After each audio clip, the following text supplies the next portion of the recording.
was a healthy eater. I went to the gym. I drank my 2 liters of water a day. I walked for like 2 hours every single day. I was jumping on prayer platform. It's like I became somebody that was insane. Anyway, I looked for a solution, of course, and my solution was, let me do a treatment called cryoablation. That was actually very triggering for me to actually talk about. Wow, I actually went through that and I had to fight and I was doing the most. I definitely felt like, wow, even fasting is not working. This prayer platform is not working. No matter how hard I'm praying, it's not working. Hi people, welcome back to my YouTube channel, Her Voice and Her Strength. If it's your first time here, please don't forget to subscribe and please don't forget to like this video. Okay, let's recap. So the last video, I was asking you guys questions about overreacting. It was a full-on video, to be fair, right? In this video, I want to talk about what I did next. Did I go through the treatment plan or not? And how I was feeling, basically. Let's get into that. So I had to make a decision if I'm gonna go through this mastectomy or not. And basically I told my friend, I'm not gonna do anything. I'm just gonna stay like this. When I mean my friend, this is my best friend. I love my best friend. Her name is Sarai. Hi Sarai, I know you're probably watching my video. So I just wanna say, I really love you. Thank you for being my holding hand. And yeah, I just appreciate you. Let's get back into this video. So, yeah, I told my best friend, look, I'm not cutting off my breast. If, you guys need to plan, if I need to be buried and all of that stuff. It was that kind of talk, basically. I was not budging on my decision. I was so upset, I was so mad. And I just thought my dignity is gonna be taken from me. Like, why is this happening? And why is God allowing this to happen? Is he being for real? So my friend allowed me to sit in that emotion for a day. But the next day she was like, so what do you want to do? She was saying that I should not be just sitting here and not doing anything. She was basically trying to tell me, well, she wasn't trying. She was telling me that it's worth living. It's worth me staying here. I need to do something. I cannot not do anything. My friend came to visit me at my house. We had conversations. I don't know if I cried. Did I cry in that one? No, I didn't cry. I think I was so angry and upset with everything that happened. I wasn't crying. I was just listening to her talk and I wasn't saying anything. And she was okay. She gave me that grace and that safe space. However, she wanted me to do something. And if you get to know me, I became a person where if there was a problem, I had a solution thinking cap on. So whatever the problem was, I always thought there must be something that could be done. But at the point where I was at and the state I was at, I was not thinking about solutions. I was just, okay, that's it now, because I was a healthy eater. I really ate healthy, I used to measure my food. I went to the gym. I drank my 2 liters of water a day. I walked for like 2 hours every single day. I was very healthy. Well, I like to think so. But when this diagnosis came, I was like, so what's the point? What's the point of doing all these things? And this diagnosis is here. Anyway, I looked for a solution, of course. And my solution was, let me do a treatment called cryoablation. With cryoablation, what they do, they freeze the lump that's in the breast from it spreading, but at a high temperature. So basically it saves the person from having a mastectomy where they cut off the breast. So instead of going through something so invasive, you get to keep your breast. Well, that's what I researched. Once again, just a caveat, I am not a doctor, I'm not a consultant, and I am not medically trained. But this is the research I was doing, and I fell upon that. And when I found out about this cryoablation trial, I was basically willing to do a fundraising, take out money from my pension, everything. I was so desperate that I was willing to take money anywhere else so that I can save my breast and do this cryoablation. I even asked my best friend to join a Facebook group because I just didn't want to do anything on social media. I was so distraught, although I was posting on social media. Of course, with social media, we post good things. We never post about what we're actually going through. But yeah, I was still posting on social media, but I was up and down. You know, I was happy sometimes I wasn't happy, as you can imagine. But anyway, she joined the group. One person told her about a doctor. She got the details. I reached out to the doctor. I believe it was in Germany, actually. And he was just telling me the prices. Of course, I have to think about cost, about my plane, where I'm going to be staying, and also the treatment. And everything came up to 19,000 basically. I did not have 19,000. I'm not even going to lie. I did not have that sort of money. But I was so desperate and I was willing to do that just to save my left breast. I told my friend, okay, I'm gonna try my best and see if I can get money out of my pension. I did try that. My pension declined me. There was like, nope. So I was back to square one and I was really, really low. But there was another friend at the time that was telling me to join NSPPD. I should pray. You know, people are having miracles, getting their miracles about, you know, being healed from breast cancer and all these different cancers. I did join that platform, but when I was listening to the prayers, I was mostly crying. Between you and me, I was mostly crying. I wasn't really praying. But as time went along, I started to pray and then cry. And then somebody else recommended a Bible studies for me to join. And I did join that Bible studies. And I would just listen to them talk about how much they love God. God is this, you know, all these things about God. And then sometimes in that Bible studies, there will be prayers about people that had cancer. It was just random. And I would say nothing. Meanwhile, I knew I had that diagnosis. And I wouldn't say anything. I'll just stay quiet. But December came, when that prayer came again, I just spoke up and I broke down about the diagnosis I had. They were very empathetic. They were very compassionate. So I'm very thankful for Household of Faith Bible studies. Thank you for the prayers at that time. Anyway, so yeah, that happened. I broke down on that Bible studies and I was breaking down all the time when I was praying on NSPPD. Mind you, I used to wake up very early in the morning. I used to wake up at 5:30 in the morning, have a shower, listen to NSPPD, walk my dog, and try and have this faith that God is going to give me this miracle. Did anything change?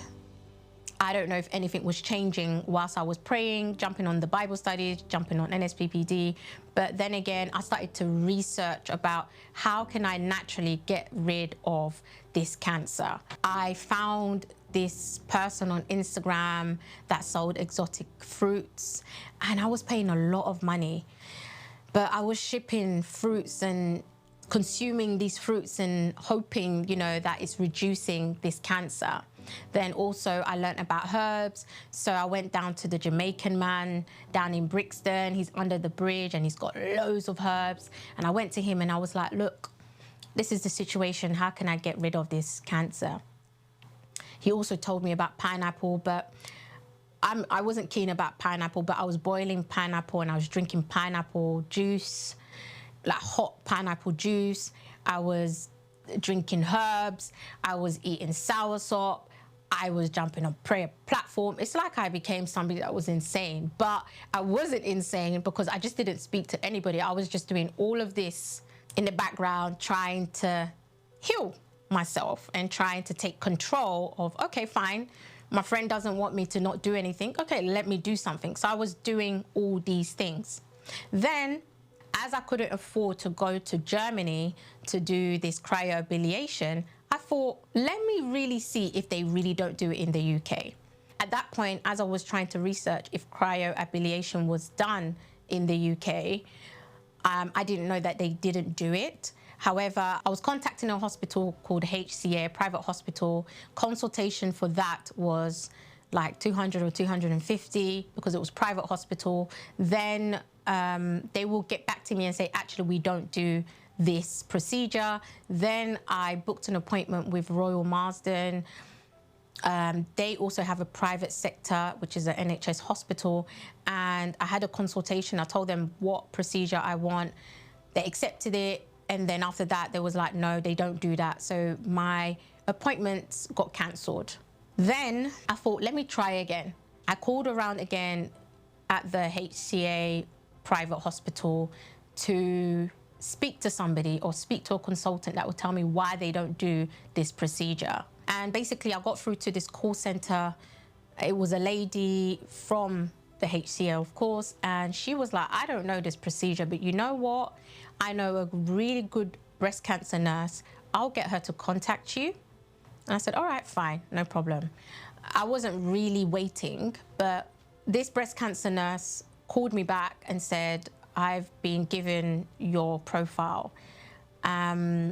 So what is it that you want to do? And I told her about the procedure I want, and she was telling me that procedure is not good. She's had experiences where people have come back and it's got worse. And when it's time to now save them or save their breasts, it's so bad that they can't do anything where actually the cancer has spread.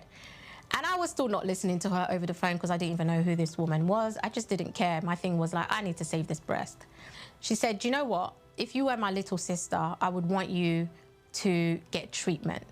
Come in and see us. What I will even do is try and get a consultant to see you for free. But I want you to come and speak to a consultant. Come in and see us. Come in and see me. We can even do a telephone consultation. And then I was like, all right, let's do that then. At that time as well, my manager randomly said to me, the windows for us to select our benefits is open, because I started a new job in September. So we're now December 2022.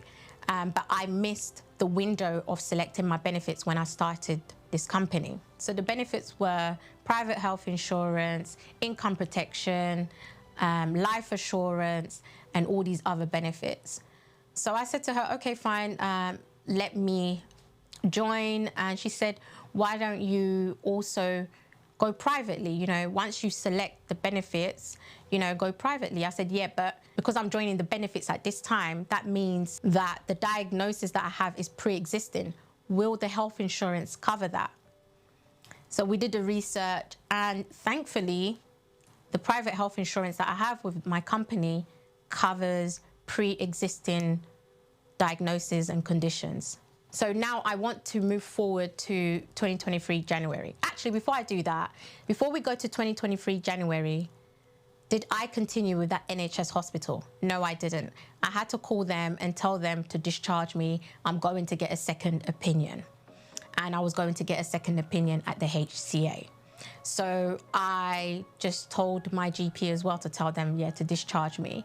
And at that time as well, when I did ask them to discharge me, prior that time, I was asking for my records from that hospital.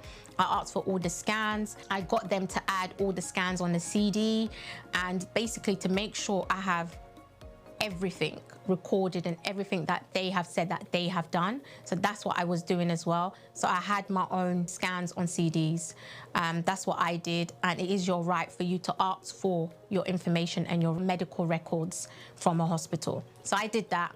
Anyway, January 2023, I did a water fast for 3 days. I didn't eat food. I just drank water for 3 days. And I just slept all the time. And I was being monitored by this guy that I was ordering fruits from. So I did that water fast. And the reason why I did that is basically I'm just thinking, yeah, this will shrink this cancer. And then I just started to fast throughout that whole month. I was still doing NSPPD. I was fasting with the church that I attend. I was just doing the most. And then I also went to eventually meet this breast cancer nurse from the private hospital. And I actually told her, by the way, I actually have private health insurance. And she was like, oh, that's good news. So, you know, we can help you. But I got 2 free consultations from her. And I actually believe this woman was like an angel sent to me, or maybe God trying to communicate with me and bring me in another path, you know, regarding this journey. Anyway, yep. So praying, fasting, all of that stuff. So I'm thinking, yeah, you know, I've done the best. This cancer's probably gone. And as I'm going to this new hospital, private hospital, I will probably get results where this cancer is gone. That's what I was hoping for. I was hoping that I'm going to get a second opinion. You know, all of this is gone. I've done the right things. I've done herbs. I've fasted. You know, all of that stuff.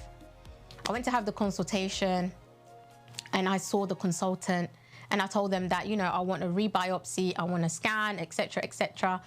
That consultant, believe it or not, was like, oh no, there's no point of us doing that because the previous hospital has already told us your diagnosis, so we don't need to do that. So what does Andrea do again? She has to fight, she had to defend herself and be her own advocate. So what I ended up doing is writing a long email, a long letter to this consultant for her to understand that I want fresh pair of eyes. And I waited for this response. But as you can imagine, I was thinking in my head, I've gone privately and I still need to fight? This is a joke. She responded and agreed to do the biopsy. I felt like she was really annoyed because I was also very strong. I was not allowing them to tell me they're going to do this, they're going to do that. I was not allowing them to drive my care. I was driving my care. I was telling them, no, I want this. And if they were telling me they were going to do certain things, I was telling them to explain why they're going to do that. I literally changed. I wasn't quiet anymore. I wasn't crying. And I felt that I was really strong. But to be honest with you, I don't know if I was really strong. I think I was just numbing myself. I became so numb that nothing can penetrate through me. I was just like, nope, I'm not gonna listen to what anyone says. I want it to be done the way I want it to be done. Anyway, she did give me the biopsies. And when it comes to biopsies being done at private hospitals, the results come a bit quicker. So you're probably getting the results within a week or 3 days. Anyway, so from that biopsy, my fast was finishing and I was thinking, okay, you know what? Let me get another tattoo. You know, my fast is finishing. I'm gonna finish my whole arm here. As you can see, it's not actually finished, but yeah, I thought, yeah, let me get another tattoo. I'll tell you a story about this tattoo situation. I really fought to get a tattoo because of pain. That's the way I felt to deal with pain. Yeah, I decided to tattoo myself. Let's talk about that another time. But anyway, yeah, so I booked for a tattoo appointment, but then I get a call on the 13th of February, 2023 from this consultant that didn't want to do the biopsies and said, I'm afraid, Andrea, I have very bad news for you. I said, okay, what's the news? Tell me. She goes, oh, you know, if you're out, it was my mum's birthday actually. If you're out, I said, no, I want to hear what the news is. And she said, you know what, I'm really happy I decided to do the biopsy. My face was like, you're happy after I had to fight for you to do this biopsy? How are you happy? But anyway, I just let that go. In my head, I was thinking, wow, talk about arrogance. But anyway, yeah, so she continued and she said, I'm afraid we can't just do the mastectomy, because I was fighting for them to check again. They were just planning to not check and just cut off my breast and do the mastectomy like the other NHS hospital advised them what the situation was. However, because I pushed for another biopsy and for them to do it, there was different type of results. And the results were that the cancer changed to invasive and partially DCIS. And as I explained on the previous video, invasive is where now the cancer is coming out of the milk duct when it's in the breast, of course. So she said, you need to go through chemotherapy and then have the mastectomy. And I just stayed silent. And I could tell that this consultant was driving when she was telling me this information. I'm a driver, so I know when someone is in the car talking. I'm gonna pause there because that was actually very triggering for me to actually talk about, because I had to really think and envision, wow, I actually went through that in January and February, and I had to fight, and I was doing the most. So I'm pausing there. And one thing I would say is that I definitely felt like, wow, even fasting is not working. This prayer platform is not working. No matter how hard I'm praying, it's not working. The matter has got worse. I need to go through chemotherapy. I don't even know what chemotherapy is about. And yeah, from that conversation, she actually did refer me to an oncologist. An oncologist is the people that give you the poison of chemotherapy. So yeah, it was a very tough time on the 13th of February 2023. Before I go and leave you, do you think I was doing the most in terms of jumping on prayer platforms, Bible studies, researching on herbs, shipping fruits? Was I doing the most? What would you do in my situation? When you feel helpless, you get desperate. I definitely understood I was desperate. The question is, as a Christian, if you're a Christian and you're watching this video, was I treating God in a bad way? Why do you think I didn't get the answer and the situation actually got worse? What do you think? I would like to hear your thoughts. You can answer or you don't have to, but it would be great to hear your thoughts. Do comment below. And lastly, I would just say that when you are desperate, you do the most. And I don't think you think straight. And that's me talking to myself. I don't think I was thinking straight. However, I was desperate, but also I learned that I was very, very committed to praying and doing a lot. But watch what you do in your time of desperacy. Don't forget to subscribe and don't forget to like this video. I'll see you again on another video.